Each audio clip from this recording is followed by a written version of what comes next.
It was the largest contiguous land empire in history, stretching from Korea to Ukraine and from Siberia to southern China, and was forged on the open plains.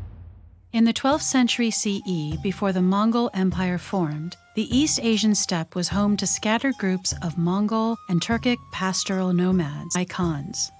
The people herded sheep, cattle, yaks, and camels. They lived in felt tents and moved between summer and winter campsites.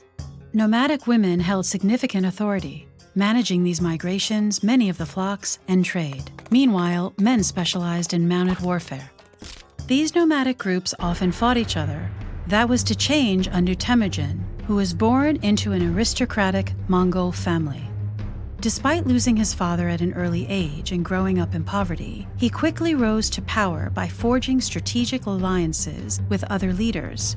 Unlike those Khans, Temujin promoted soldiers based on merit and distributed spoils evenly among them. His most brilliant move was to scatter the nomads he conquered among his own soldiers so they couldn't join together against him. These innovations made him unstoppable, and by 1206 he had united the people of the felt wall tents and become Chinggis Khan. The Mongols were shamanists, believing that the spirits of nature and their ancestors inhabited the world around them. Over all arched the sky god Tengiri. Chinggis Khan believed that Tengiri wanted him to conquer the entire world in his name. With the nomads of the Mongolian plain united, this seemed within reach. One who resisted the Mongols was resisting Tengiri's will, and for this insubordination had to die. Under Chinggis Khan, the Mongols first subdued northern China and the eastern Islamic lands. After his death in 1227, the divine mandate passed to his family, or the Golden Lineage. In the 1230s, Chinggis Khan's sons and daughters conquered the Turks of Central Asia and the Russian princes, then destroyed 2 European armies in 1241. In the 1250s, the Mongols seized Islamic territory as far as Baghdad, while in the east, their grasp reached southern China by 1279. Life within the Mongol Empire wasn't just war, pillage, and destruction. Once the Mongols conquered a territory, they left its internal politics alone and used local administrators to govern for them. The Mongols let all religions flourish, as long as the leaders prayed for them.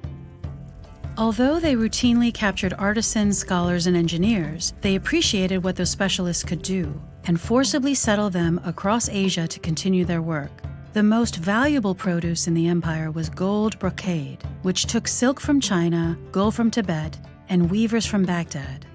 Gold brocade clothed the Mongol rulers, covered their horses, and lined their tents.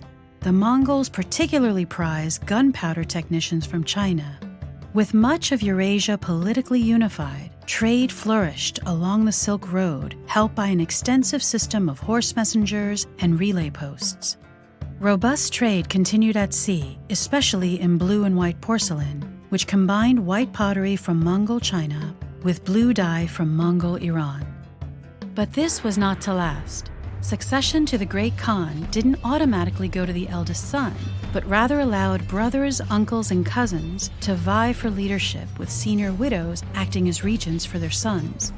By the 1260s, Chinggis Khan's grandsons were in a full-blown civil war over inheritance and fragmented the realm into 4 separate empires.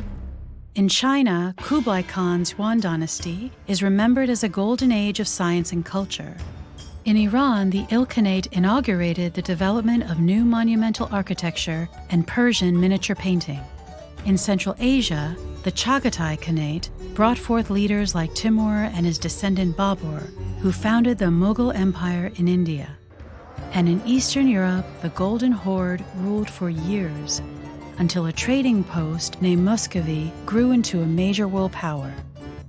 Even though the empire lasted only a short while, the Mongols left a legacy of world domination that remains unmatched today.